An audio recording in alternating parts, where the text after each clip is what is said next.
Hello বন্ধুরা, good morning. Sorry, একটু মুডটা অফ আছে, কারণ হয়তো সকালবেলা ভালো আগে তো ঘুম হচ্ছে না। মানে আজকে ভাবলাম একটু শোবো, বাট আজকে অনেক সকালবেলা উঠতে হয়েছে একটা কারণের জন্য। তো যাই হোক, আমাদের চ্যানেলে তোমাদের সবাইকে জানাই অনেক অনেক অনেক স্বাগতম। তোমরা সবাই কেমন আছো? আশা করছি সবাই ভালো আছো, সুস্থ আছো। আমিও মোটামুটি আছি। আর সকাল থেকে অনেক কাজবাজ মোটামুটি, অনেক বলবো না, মোটামুটি কাজবাজ, কারণ যেহেতু ও আছে, মানে ওর কাজবাজগুলোই কমপ্লিট হয়েছে। যেমন টিফিন দেওয়া, ওই যা যা হয়, গাছে জলপত্র দেওয়া, বাইরেটা ঝাড় দিলাম, জল দিলাম, ওখানে বেসিনে পরিষ্কার করলাম। আজকে ওর চিংড়ি মাছ এনেছে বন্ধুরা, চিংড়ি মাছগুলো ধুয়ে পরিষ্কার করেছি। তো চিংড়ি মাছ ধুতে গেলেই তো অনেকটা টাইম যায়, এই কাজগুলো হলো। তো একদম হাঁপিয়ে গেছি, একটু বসি। টিফিন এনেছে, তো টিফিন খাবো। টিফিনে এনেছে একটা ডাল পুরি আর কড়াইশুঁটির কচুরি, তো ওইটাই একটা একটা খাবো। আর এদিকে রান্না করব, এঁচড় এনেছে, এঁচড়ের তরকারি করব ও চিংড়ি মাছ দিয়ে, আর একটু শাক ভাজা করবো, ব্যাস আজকের রান্না এটাই। তো চলো বন্ধুরা, তোমরা পুরো ব্লগটা দেখতে থাকো, সারাদিন কী কী হয় না হয়। আর তোমাদের একটা জিনিস দেখাই, দাও, দেখো, এটা আমার বড় আমাকে দিয়েছে টেডি ডে উপলক্ষে। হ্যাপি টেডি ডে বন্ধুরা। কেমন হয়েছে এটা জানিও, খুব সফট, এই দেখো। তো চলো পরে আসছি আবার। এঁচড়টা একটু অল্প করেই এনেছে। আর এখানে এই যে বাসনটা ধোবো, এখানে এই যে চিংড়ি মাছ ধুয়ে রেখেছি, ঠিক আছে। এখানে শাক আছে, করবো। তাহলে চলো আলুটা কেটে আমি প্রেসারে দিয়ে দিই।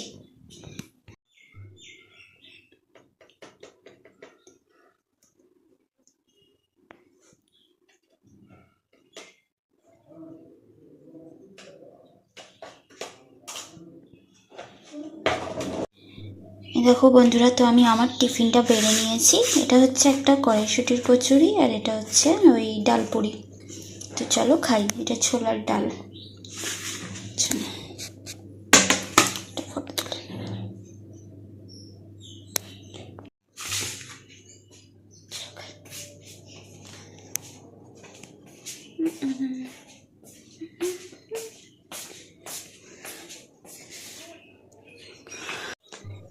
তো বন্ধুরা, খেতে বসে গেছি।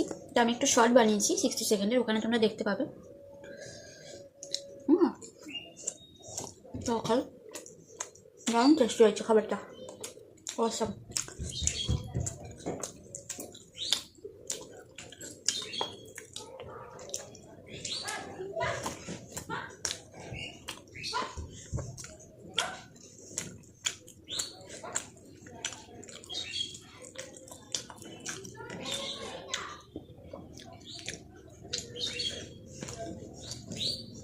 বন্ধুরা, আবার একটু পরে এলাম, কাজগুলোকে একটু সেরে নিলাম। অনেকগুলো কাজ ছিল, জামা কাপড় ভেজালাম, তারপরে জুতো ভেজালাম, ওর শাড়ি টাড়িগুলো কাচলাম, অনেক কিছু কাজ হাফ করেছি, এখনও বাকি আছে। রান্নাটা চাপাতে চাপাতে সব করছি বন্ধুরা। এখানে দেখো এতগুলো বাসন মেজেছি, তুলবো। এখানে দেখো এঁচড়টা চাপিয়েছি, এটা কষা হচ্ছে, মশলা দিয়ে কষা হচ্ছে, একটু কষা হোক, ঠিক আছে। এখানে এই যে চিংড়ি মাছটা ভেজে তুলে রেখেছি, দেখে মনে হচ্ছিল কতটা, কিন্তু দেখো কিটুখানি হয়েছে। আর এখানে দেখো লাল শাক ভাজা, ব্যাস এটাই রান্না হয়েছে।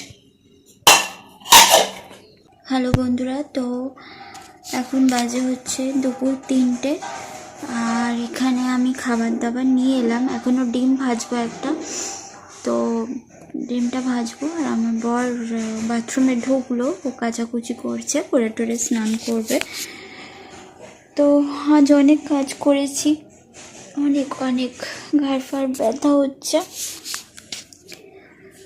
তো এটাই বন্ধুরা, চল ব্লগটা দেখতে থাকো। মাঝে মাঝে একটু স্যাড ফিল হয়। স্যাড ফিলটা কারণ হচ্ছে, আমি ভাবি আমি নিজেকে খুশি রাখার জন্য, নিজে খুশি থাকার জন্য আমি কত কিছু করি বলতে নিজের যেটা দরকার সেটা নিই, নিজে হ্যাপি থাকার জন্য যা যা করার সব কিছু নিজেই করি। আর আমার বর তো কাজে যায় না, ও তো সবসময় টাইম পায় না, বা সবসময় আমার সাথে কথা বলারও টাইম পায় না। তো যাই হোক, নিজেই হ্যাপি থাকি। আর তোমরা বলতে পারো হ্যাঁ তোমার বন্ধুবান্ধব বা অন্য কেউ, না অ্যাকচুয়ালি কারোর সাথে আমি কথা বলি না, কারণ কোথায় কি উল্টো পাল্টা মিসম্যাচ হয়ে যাবে, কার কী রাগ হয়ে যাবে, কী হবে, বা কোনো অন্য কিছু ইন্টারেস্ট আমার ভালো লাগে না। তাই জন্য নিজের মতনই থাকি, হ্যাপি রাখি নিজেকে, ভালো লাগে, কম কথা বলি সবার সাথে, যে যেটা বলে শুধু শুনি, বেশি অ্যান্সার করি না, কারণ ওই অ্যান্সার করলেই বচসা ঝগড়া এগুলো হয়ে যাবে, তাই দরকার নেই। তো চলো বন্ধুরা, তোমাদের খাবারটা দেখাই, একটু পরে দেখাচ্ছি, তার ডিমটা ভেজে আনি তারপরে এলাম। কত কাজ বাবা, আবার বাসন মাজলাম, জামা কাপড় মেললাম। এখানে দেখো গরম গরম ভাত, পেঁয়াজ কেটে আলু ভাজাটা পরশু দিনে হয়েছিল, তো এটাই একটু রয়েছে। এখানে লাল শাক ভাজা, এখানে হচ্ছে এঁচোড় চিংড়ি, এঁচোড় আলু দিয়ে চিংড়ি মাছ দিয়ে। এখানে নিয়েছি একটা ডিম ভাজা, একটু আচার আর পেঁয়াজ। হ্যালো গাইস, তো সরি হ্যালো বন্ধুরা, একটু বাইরে গেছিলাম, তো মাথাটা কি যন্ত্রণা হচ্ছে গাইস, দেখো মাথার মধ্যে বাম লাগিয়ে শুয়ে আছি, খুব যন্ত্রণা হচ্ছে। রাত্রে রান্না করতে হবে, জানি না কি করব, একটু রেস্ট নিই, বাড়িতে ফোন করি, করে তারপর দেখছি কি করি রান্না, একদম ভালো লাগছে না। করেছি এখানে ডিম আর আলু মাখছি কাঁচা লঙ্কা দিয়ে, শুকনো লঙ্কা আর ভাজলাম না, কারণ ইচ্ছা করছে না আমার এমনিতেই কিছু করতে। তো যাই হোক এইটা, আর এখানে এই যে ভাতের ফ্যান গড়াতে দিয়েছি, চলো এটা মেখে নিই। Hello guys, good morning. তো কাল রাতে আমার ব্লগটা আর ফিনিশ করা হয়নি, মাথা প্রচণ্ড যন্ত্রণা করছিল, কিছুই ভালো লাগছিল না। তারপরে আমার একদমই ভালো লাগছিল না যে আমি রান্নাঘরে দাঁড়িয়ে একটু ওর ওপর রেগে গেছিলাম, এই কটা ভাত নিয়ে জাস্ট রান্নাঘরে দাঁড়িয়ে খেয়ে নিয়েছিলাম।